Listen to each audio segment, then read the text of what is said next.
Hello and welcome to Lavneesh Sir ki class. This is Directorate of Education GNCT of Delhi's worksheet number 16, and it is only for class 8 students. It has taken from the subject Social Science Geography, and we will learn and understand land use and land conservation in this worksheet. आज के इस worksheet में हम geography का chapter land use and land conservation के बारे में पढ़ेंगे और समझेंगे. So without wasting our time let's start and understand with me. Land, जैसे कि हम सब जानते हैं, बहुत ही असेंशियल है, बहुत ही इंपॉर्टेंट रिसोर्स है. आखिर क्यों? Let's read. Land is among the most important natural resources. Land जो है वो सभी नेचुरल रिसोर्सेज में बहुत ज़्यादा इम्पॉर्टेंट है. It covers only about 30% of the total area of Earth's surface, and all parts of this small percentage are not habitable. देखिए, क्योंकि ये जो पूरे अर्थ के सरफेस में केवल 30% ही इसका रेशो है, और जो इसके सारे पार्ट्स हैं उसमें भी बहुत कम पार्ट ऐसा है जो रहने लायक है, बाकी वो रहने लायक नहीं है. The uneven distribution of population in different parts of the world is mainly due to varied characteristics of land and climate.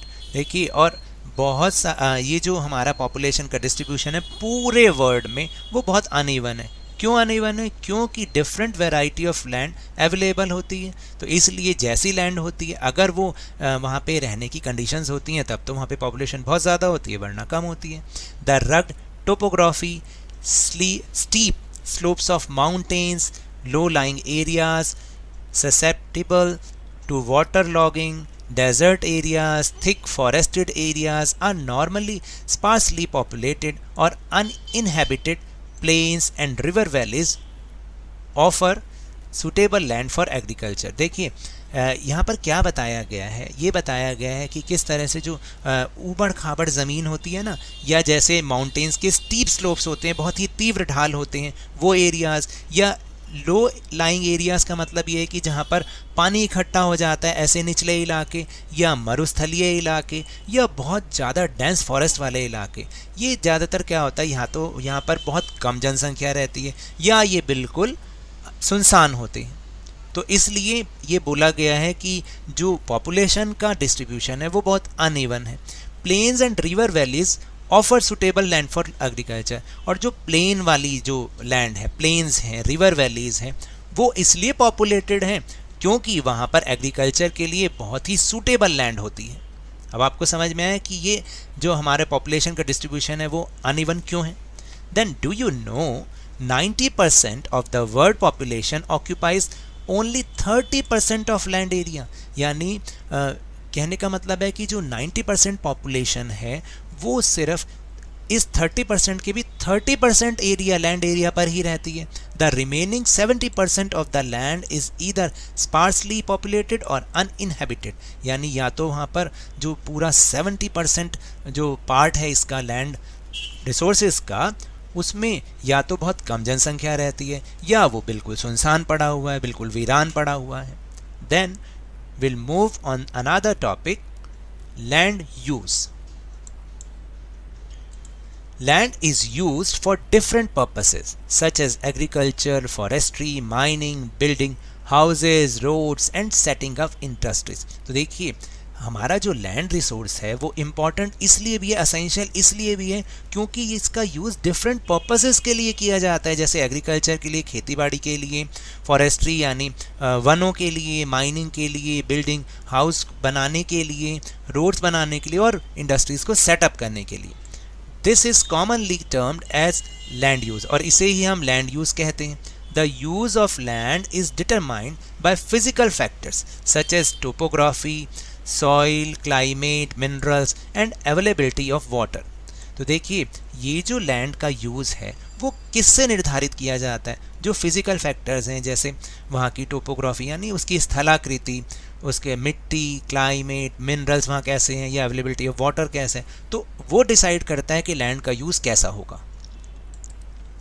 Human factors such as population and technology are also important determinants of land use pattern. देखिए land use pattern के लिए human factor भी बहुत ज़्यादा अपना प्रभाव डालते हैं, जैसे कि टेक्नोलॉजी है, पॉपुलेशन है, ये भी इम्पॉर्टेंट डिटर्मिनेंट्स हैं लैंड यूज़ पैटर्न के लिए.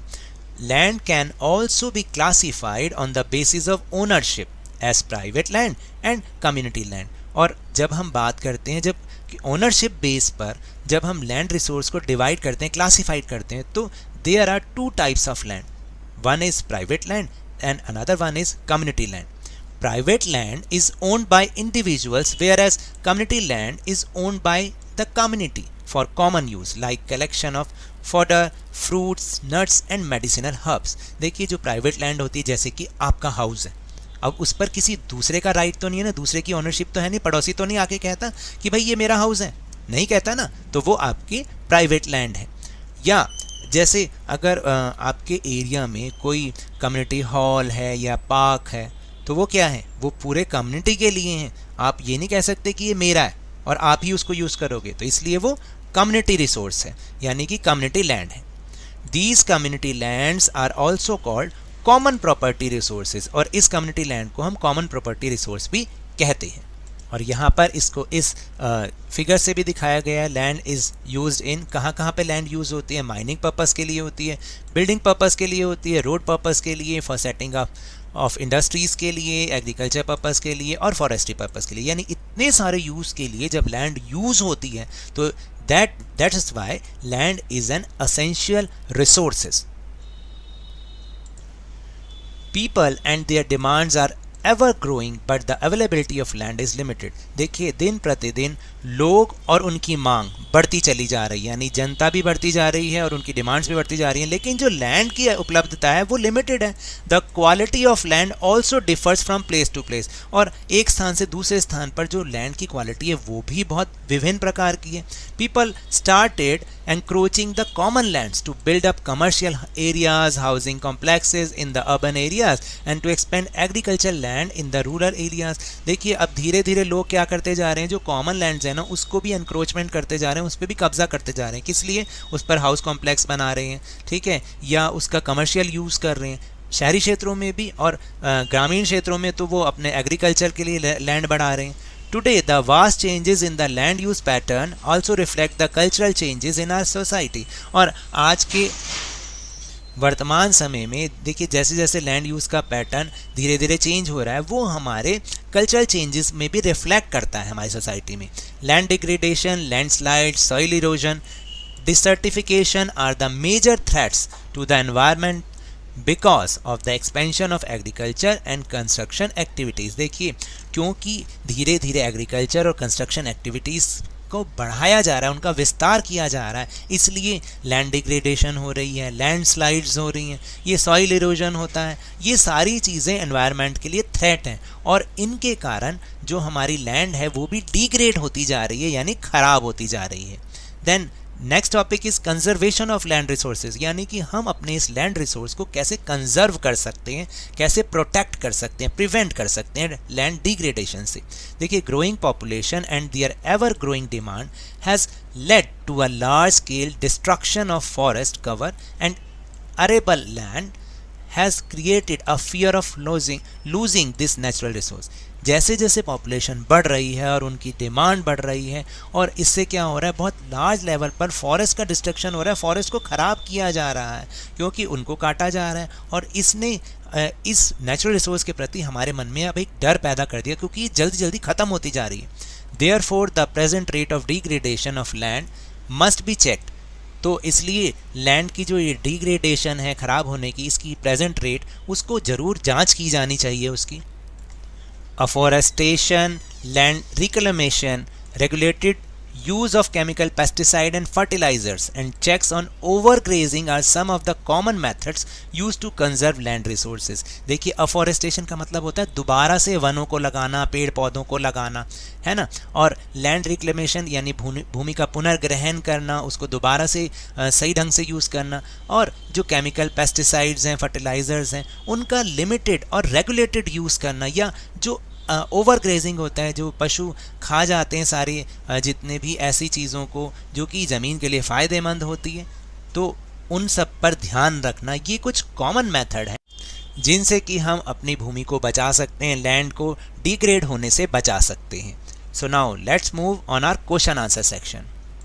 First question is why land is necessary for us. हमारे लिए लैंड क्यों जरूरी है? Land is necessary for us because it is use for different purposes such as agriculture, forestry, mining, building house, roads and setting up industries. यानी land हमारे लिए इसलिए essential है, इसलिए ज़रूरी है क्योंकि हम उसका बहुत सारे पर्पस के लिए यूज़ करते हैं, जैसे एग्रीकल्चर के लिए, फॉरेस्ट्री के लिए, माइनिंग के लिए, हाउस बनाने के लिए, रोड्स बनाने के लिए और इंडस्ट्रीज़ को सेटअप करने के लिए। इसलिए तो लैंड हमारे लिए बहुत ज़रूरी है। Then question 2 is write any 2 reasons for land degradation today. वर्तमान समय में लैंड डिग्रेडेशन के कोई 2 कारण बताना है। तो देखिए, expansion of agriculture and construction activities, landslides and soil erosion are reasons for land degradation today. यानी आज के ज़माने में एक तो एग्रीकल्चर और जो कंस्ट्रक्शन एक्टिविटीज़ है उनका एक्सपेंशन हो रहा है, लैंडस्लाइड हो रहे हैं और जो सॉइल इरोजन होता है, यही मेन रीज़न है लैंड डिग्रेडेशन के।